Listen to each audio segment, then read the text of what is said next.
पे अगर हम सर्च करेंगे 3i इन्फोटेक तो हमें ये दिख के आएगा। मतलब गूगल पे से जो 84.50 का प्राइस दिख के आ रहा था पहले 3i इन्फोटेक के लिए, वो किधर ना किधर गायब हो चुका है। ऑल्सो अगर हम बीएससी की साइट पर देखें तो बीएससी पर suspended due to procedural research reasons लिख के आ रहा है, तो ये एसओए के कारण है। अब देखिए कंपनी ने है ना हर एक एक्सचेंज को ये कह दिया है कि अभी हमारा जो एसओए में मतलब जब भी रिलीज होगा तो रिलीज होने में 2 से 3 दिन लगेंगे, तो हमें घबराने की कोई बात नहीं है। सिर्फ 2 से 3 दिनों में मतलब अभी किया और 2 से 3 दिनों में वो रिलीज हो जाएगा। वो खाली थोड़े से 2-3 प्रोसीजर्स फॉलो करने हैं एंड देन वो हो जाएगा। अभी देखिए रूमर्स फैल रहे कि 5 साल तक क्या ये रिलीज होगा। दोस्तों ये किसने कह दिया कि 5 साल तक ये रिलीज होगा? 5 साल तो जरा भी नहीं लगेंगे इसको, क्योंकि देखिए ऐसा है कि एनसीएलटी के द्वारा इन्हें परमिशन मिली है। हाँ मतलब वो टेक्निकल इश्यूज के कारण उन्हें पता नहीं कि कब तक डिले हो सकता है, और डिले भी नहीं कह सकते। उन्होंने कोई डेट नहीं दी है कि इस डेट पर हम स्पेसिफिकली एसओए करेंगे, बट वो जल्दी ही होने वाला है। और आपको एक मजे की बात बताऊं तो आप थोड़ा सा इधर देख लेना कि सेल्स कितनी है 700 करोड़ की। अभी देखो बहुत ही इंपॉर्टेंट चीज बता रहा हूँ, 700 करोड़ की सेल्स है। और स्टॉक का इस एम क्या है? इस सेल्स को 1 बिलियन तक पहुंचाना। 1 बिलियन यूएस डॉलर्स मतलब 7,000 यूएस डॉलर्स, 7,000 करोड़ रुपया। तो अगर सेल्स 700 करोड़ रुपए की है और अगर ये लोग 2030 तक 7,000 करने वाले हैं, तो आप समझ सकते हो कि कितना बड़ा मैसिव चेंज लाने वाले हैं अपने सेल्स में। अगर सेल्स 10 गुना बढ़ जाएगी तो जो इसका ये स्टॉक की प्राइस है वो कितनी तेजी से बढ़ेगी वो आप समझ ले रहे हो। अगर अभी स्टॉक की प्राइस 85 पर भी लिस्ट होती है तो ये 850 तक जाने का टारगेट जरूर रखती है। देखिए मैंने इसीलिए आपको कहा है कि 850 का टारगेट है। इस पर मैं डेडिकेटेड वीडियो भी बनाऊंगा कि 850 का टारगेट अचीव होते हुए 1000 का टारगेट स्टॉक कैसे अचीव कर सकता है, क्योंकि ये एकदम आपके स्क्रीन के सामने ही है ना। अगर सेल्स 10 गुना बढ़ जाएगी तो स्टॉक की प्राइस भी तो 10 गुना बढ़ेगी। और दूसरी बात, ये 850 ना, मैंने तो आपको 1000 बताया। 1000 किस मतलब तरह से बताया? 250 तो अभी भी बचा है। तो देखिए 1000 इस कैलकुलेशन से बताया कि ऐसा है ना कि US dollar is always appreciating its value as compare to Indian rupees. तो इंडियन रुपी वीकर होगा और यूएस डॉलर थोड़ा सा और ऊपर जाएगा। तो क्या पता 2030 तक ये 73 पर जो यूएस डॉलर्स है वो क्या पता 80 तक चले जाए। और 80 तक तो मैंने बहुत ज़्यादा ही बोल दिया, लेकिन फिर भी कितने भी रेंज तक 75 तक 76 तक पहुंच जाए तो ये मामला जो है वो आराम से अचीव होता हुआ देखने मिल सकता है हमें।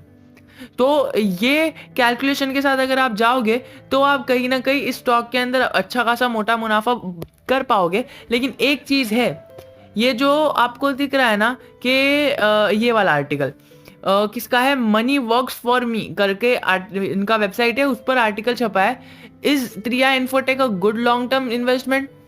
और इसका जो पास्ट 10 ईयर का फाइनेंशियल डेटा है वो नेगेटिव में है। मतलब 10 साल पहले जो वो बिजनेस करता था इस बार अभी वो नेगेटिव में, मतलब सेल्स कम हो रही है 10 साल से सीएजीआर को कंपेयर करते हुए। तो उन्होंने सारी चीजें डिस्कस की है। I will not waste my time and your time to for discussing that is in this video, because देखिए बहुत ही सरल भाषा में लिखा है। And the motto of this channel के यही है कि टाइम किसी का वेस्ट नहीं होना चाहिए, बिकॉज टाइम इज मनी। इतना ईजी भाषा में लिखा है कि आप वो खुद पढ़ सकते हो। अगर आपको ये लिंक नहीं मिलती है तो आप डिस्क्रिप्शन में भी देख सकते हो, वरना यहाँ पर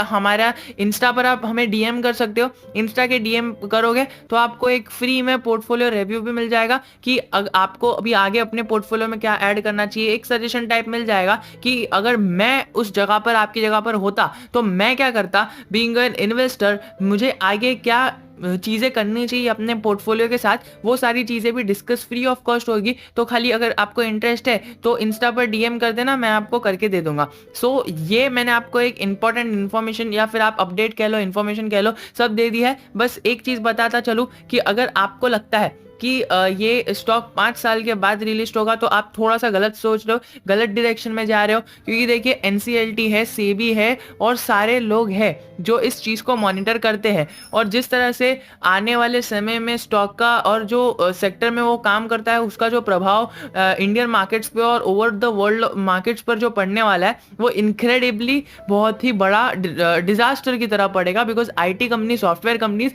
will be ruling in the near future. और आगे थोड़ा सा और अगर इसको पढ़ेंगे तो ग्लोबल आईटी कंपनी है और 250 से ज़्यादा क्लाइंट बेस है, जो मैंने आपको पिछले वीडियो में भी हमेशा बताया ही है। तो ये बेस्ट चीज़ है स्टॉक में इन्वेस्ट करने का। अब मैं ये नहीं कह रहा कि स्टॉक में इन्वेस्ट करो, बिकॉज अगर हम थोड़ा सा और नीचे जाए, डेटा देखें इसके सेल्स ग्रोथ का, तो sales growth over the period of time हमें नेगेटिव में देखने मिल रही है।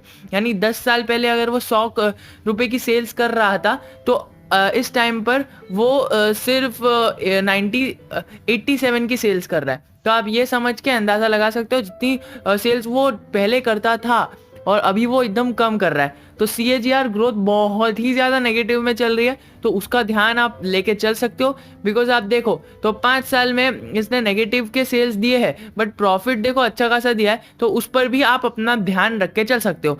दोस्तों आप देख सकते हो किस तरह से इनका इंटरेक्शन हुआ है, और वो इंटरेक्शन भी आप इनके BSE और NSE के पास आके पढ़ सकते हो। इनका कॉल और मीट आप जो भी कह लो वो हुआ है, 9 सितंबर को हुआ है, इनका वर्चुअल मीट हुआ है। और दलाल एंड ब्रोचा ये जो नाम है इनका IDBI कैपिटल के साथ हुआ है, उनके साथ इंटरेक्शन। तो वो कौन है? Managing director and global CEO है ऑफ थॉमसन गिननम। तो आप उसका रिकॉर्डिंग वो यहाँ पर गूगल ड्राइव के जरिए इस लिंक पर क्लिक करते हुए पा सकते हो, और आप उसकी रिकॉर्डिंग भी सुन सकते हो। तो कंपनी ऐसा नहीं है कि आपके पैसे को लेके भाग गई। अगर भागना होता तो ये रिकॉर्डिंग्स और कई सारी चीजें जो डिस्कस हो रही है स्टॉक में, बार बार कुछ ना कुछ दे रहा है। ये देखिए स्टॉक ऑप्शंस को ESOS का स्कीम के से रिलेटेड 2018 की स्कीम से रिलेटेड भी फायदा हुआ है। तो ये सारी चीजें नहीं होती। सो ये सारी चीजों का फायदा अगर उसको हो रहा है, AGM का अप्रूवल मिल चुका है, तो इसका मतलब कंपनी जरा भी फ्रॉड नहीं है और वो वापस आएगी और 85 के लेवल्स के ऊपर ही वापस आएगी। सो ये एक चीज आपके साथ डिस्कस करनी थी और उसको आके चेक कर लो। दूसरी चीज, एक और एक चीज है कि आने वाले समय में अगर आपके पास शेयर नहीं है, और अगर आपके पास शेयर है भी, तो लिस्ट होने के बाद ना ये शेयर ना अपर सर्किट में जाएगा इस तरह से। तो आपको इस अपर सर्किट को चेज नहीं करना है। मैंने आपको सही कहा, अपर सर्किट को चेज नहीं करना है। बिकॉज देखिए अपर सर्किट को चेज करोगे तो आपको भारी भरकम लॉस हो सकता है। अगर स्टॉक आगे जाके समझिए ऊपर ऊपर जा रहा है, लेकिन एक बार नीचे गिरा देता है गिरावट, तो आप इसके अंदर एंट्री ले सकते हो। वैसे तो ये कोई सजेशन नहीं है, एजुकेशनल वीडियो था और मैंने खाली अपना व्यू ही रखा है। अभी आपकी क्या राय है वो कमेंट सेक्शन में मैं जानने के लिए तत्पर रहूंगा। So I will be waiting for your reply and your comments. So तब तक के लिए जय हिंद, जय भारत।